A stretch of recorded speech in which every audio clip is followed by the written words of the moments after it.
me just be clear. I never want to be the thing that was done to me by white women. I never want to be that. That statement alone reminds each and every one of us how dangerous your platform is, because you have no idea what you be talking about, Jada. Y'all already know what time it is. I got the black V-neck on.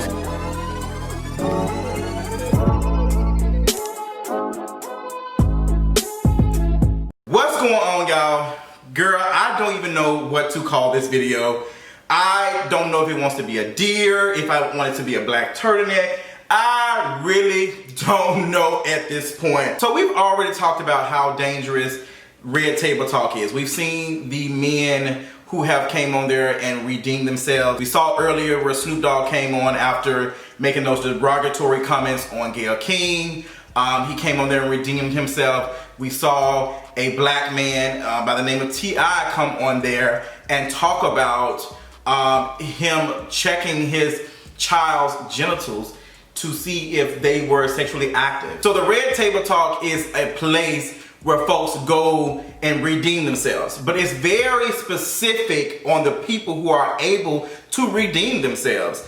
Like, we've not seen anybody who really like deserves to be on here to redeem themselves other than Jordan.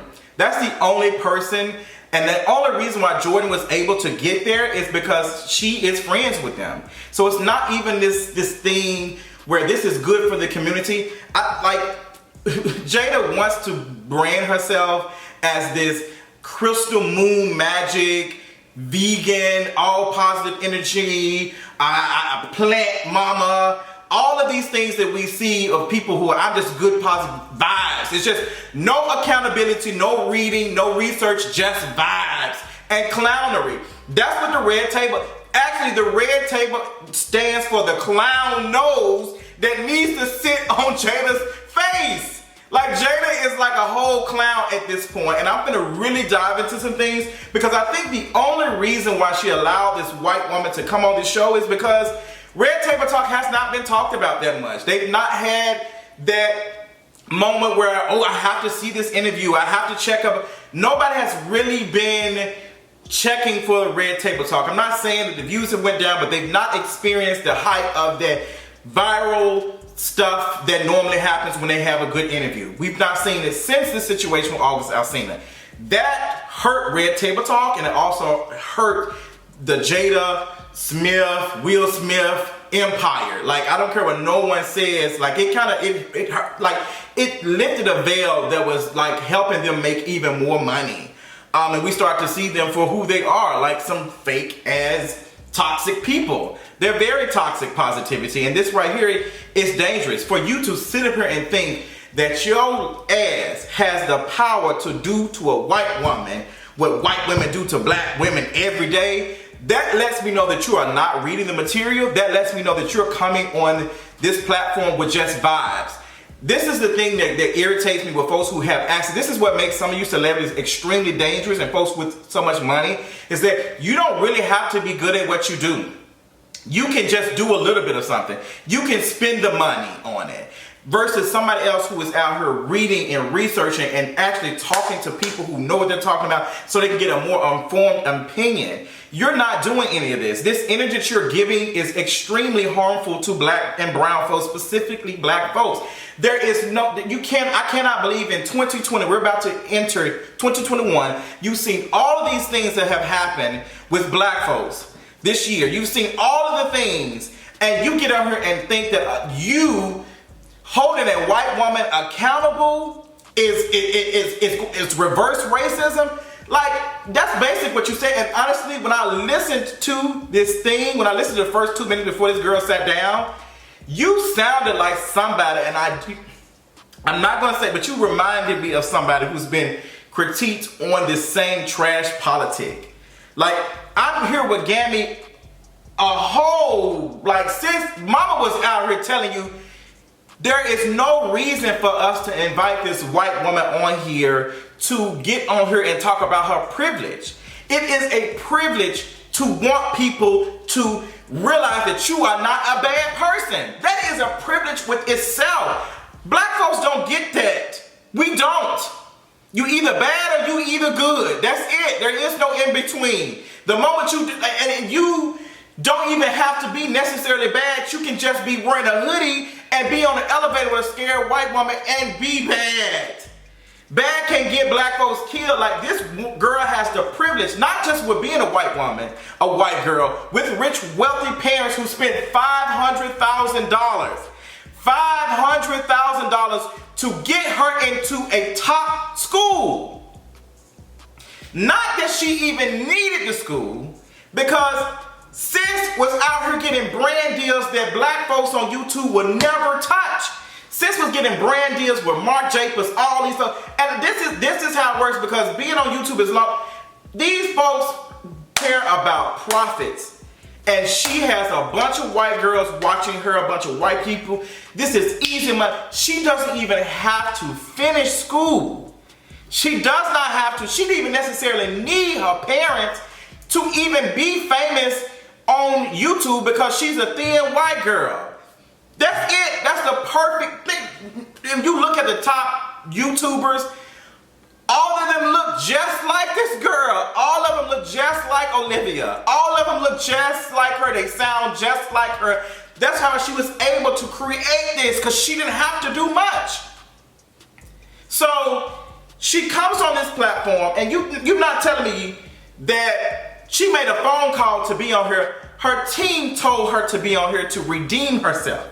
This is not no atonement for her sins or her parents' sins or whatever. This was redemption. I don't want to be the bad girl. Gammy was completely correct. She will make it. But the fact that she does not want to wait 5 years, she don't want to wait 6 more months. She's like, no, girl, I want it to be over with. I want to go back to being a white girl who, at the very least, understands privilege. What does that do? What are you doing besides understanding your privilege as a white woman? Like, what is it? Is that just it? Like, the bar is literally in hell with Red Table Talk.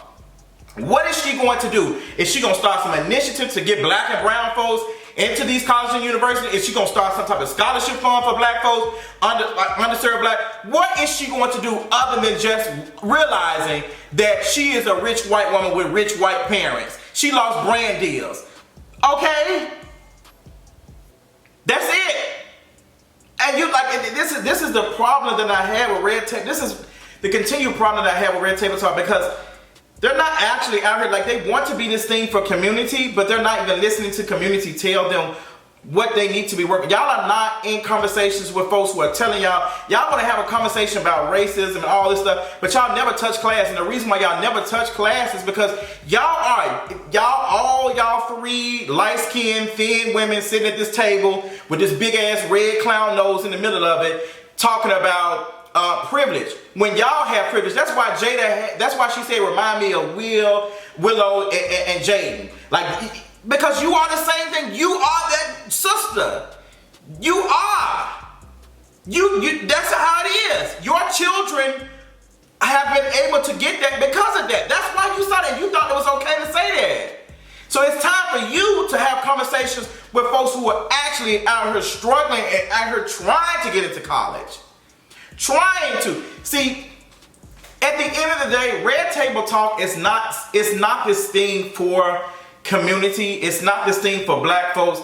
Like, Jada, the way they come on Red Table Talk, you would think that they are coming here with a sound bowl and we all meditating for 30, 40 minutes, and then Jada buys us lunch or like pays off some of debt. Girl, you are getting privileged folks on here, rich celebrities on here to talk about their wrongdoing so we can be happy with them again, so we can continue to invest in them, so they can continue to get these brand deals again after redeeming themselves. This is not for the culture. You know what? This is for the culture. This is the same culture that man who was telling them black women not to twerk. This is that same culture. Like, we need to protect this culture. Like, we need to be better than white folks. You already are better than white folks because you have not enslaved anybody. You don't have to do like this notion that I don't want to do what white women do. It doesn't matter if you don't. You still doing it. And this is coming from someone who literally saw a black brother going through something, experiencing a lot of trauma, and then you invited him to your bedroom. You are not a healer. You are the hood healer, okay? And the dealer. Okay, where Frank Ocean at? like you are the dealer and trying to be the healer at the same time. You out here dealing bullshit, and then you want us to heal us with the same bullshit so you can make money off of it. Jada, this ain't it. Like, this ain't it at all. Like, I'm watching this stuff and I'm just getting angry because you don't even understand. You're not even talking about class. You're not talking about that. You don't want to talk about that. Okay. Y'all don't even understand the basics. Y'all still saying white privilege and that. These basic ass words. Like, white privilege. Woo! Woo! What's the next thing y'all gonna say? Defund the police? Woo! Y'all not having no real conversations. If y'all are really for community, y'all be having black folks at this table talking about, like, what is next for black liberation. That's the stuff black folks need. Black folks don't need to see no white girl who was a big YouTuber because her mama and daddy, like, got money and access and celebrity, like, and went to jail for 30, 60 days or whatever. Black folks don't need to see this. That's not like, this ain't for black folks. So even y'all thinking like she coming to black folks, she knew she wasn't coming to no black table. She came to Red Table Talk. Red Table Talk ain't for black folks. It's ran by black folks, but it ain't. Girl, all your production is white. I see the white hands behind the camera. Y'all ain't for black folks. Like, cut the mess. So I haven't even gotten into talking about Olivia because I frankly don't care.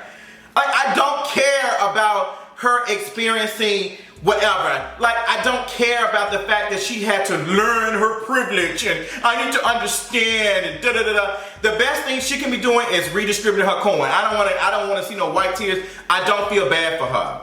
And the way y'all just coddled her and made her feel comfortable, and even Gammy fell for it towards the end. That's what we talking about. That's how dangerous white supremacy is. That's how dangerous it is. White privilege is that her 20-minute conversation was able to make you feel comfortable. The energy that you had in the beginning, once you saw that frail white girl and that you're so programmed to see it that as soon as she started to feel anything, she started to show an emotion like, I'm not dangerous, I'm not a bad person. You started to feel something. You felt bad. And this is not even about Olivia. This is bigger than Olivia. This is like, Olivia won't be the last white girl to do that. Laughlin and her husband won't be the last parent. Some white parents ain't even got to spend no money directly like that to get their children to schools like that. And then even if this girl did not go, I guarantee she still would have been coined. And think about how many black folks have went to college and currently in debt with thousands and thousands of dollars and aren't able to find a job.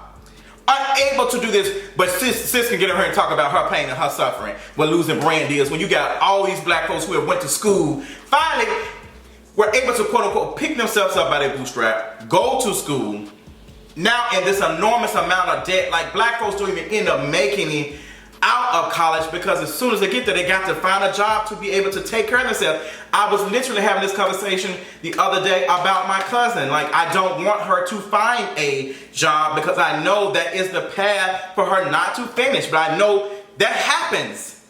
That's the reality. Because we don't have these same type of resources and these privileges that white folks have. And Jada, I don't care. At the end of the day, your money does not necessarily shield you from everything. It creates a warp of different reality for you. But the reality is, if you were to go anywhere else or someplace, them folks gonna still reach you as a black woman.